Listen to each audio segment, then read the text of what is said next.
Big, beautiful fireworks are going off right now over the nation's capital as Trump kicks off the countdown to America's 250th birthday. Venezuela got the new year started off with a bang, courtesy of Uncle Sam. Amor. Ay, no.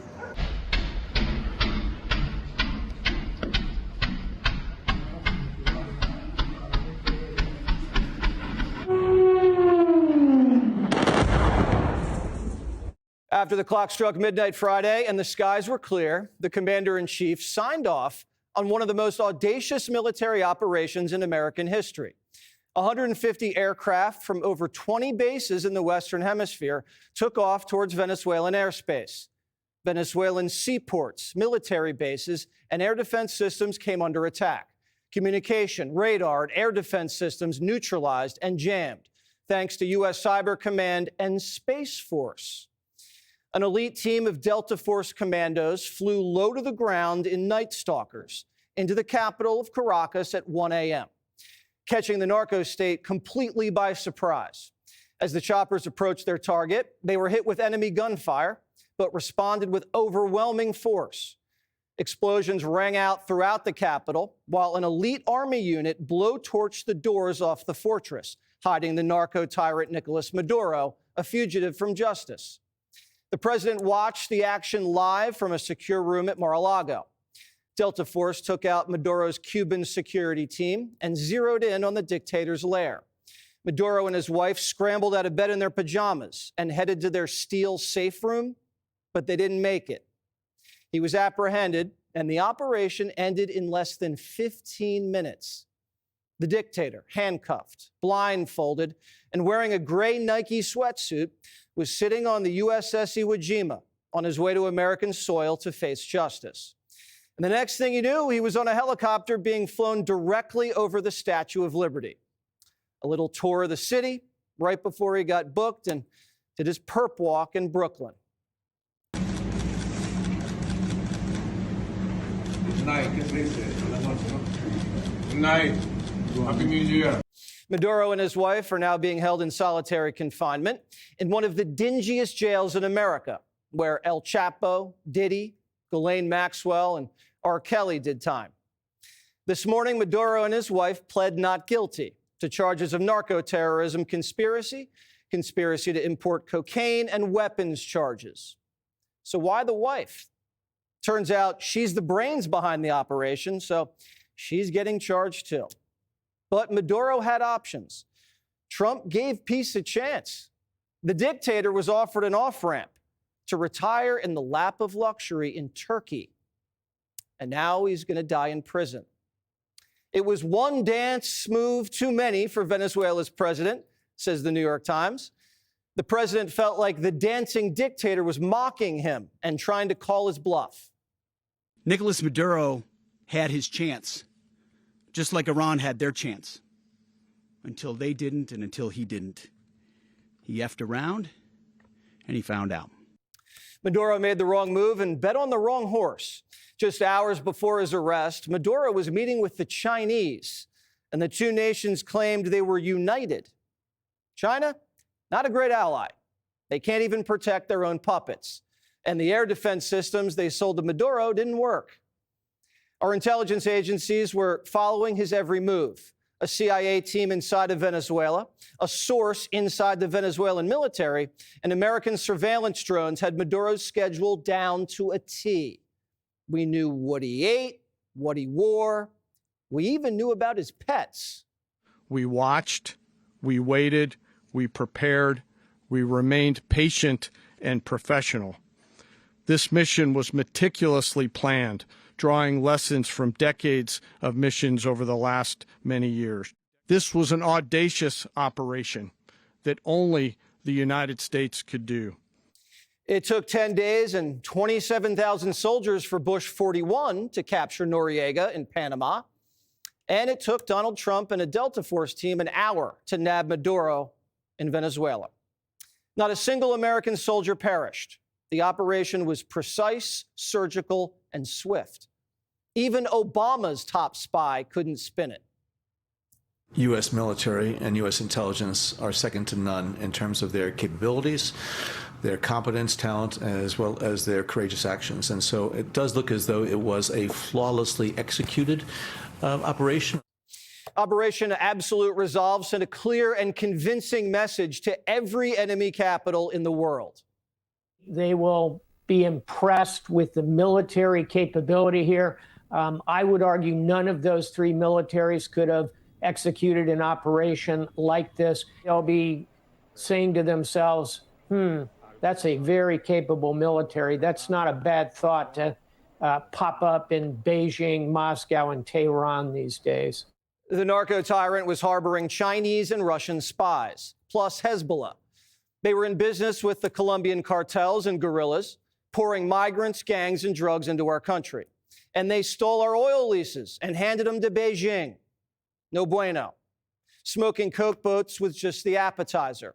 Maduro had been under indictment for years. He was a fugitive with a $50 million bounty on his head, and now he's ours.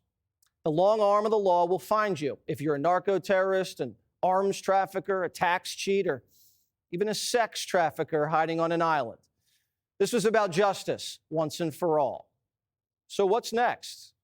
Is the United States now at war with Venezuela? There's not a war. I mean, we are at war against drug trafficking organizations. It's not a war against Venezuela. We are enforcing American laws with regards to oil sanctions. We have sanctioned entities. We go to court. We get a warrant. We seize those boats with oil, and that will continue.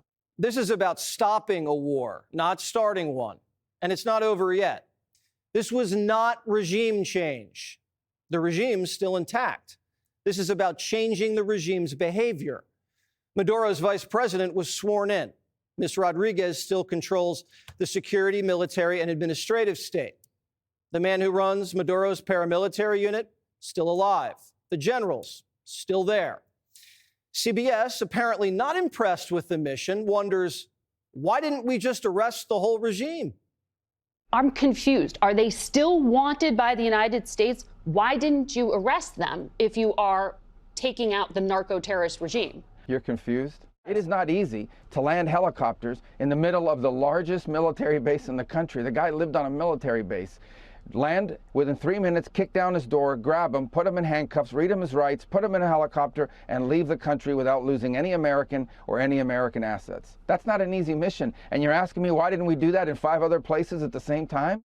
Do you hear yourself, Margaret? Capturing Maduro is just the beginning of the plan. From now on, Trump's the man of the house. Who's in charge of Venezuela right now? Have you spoken to the newly sworn-in president there, Rodriguez?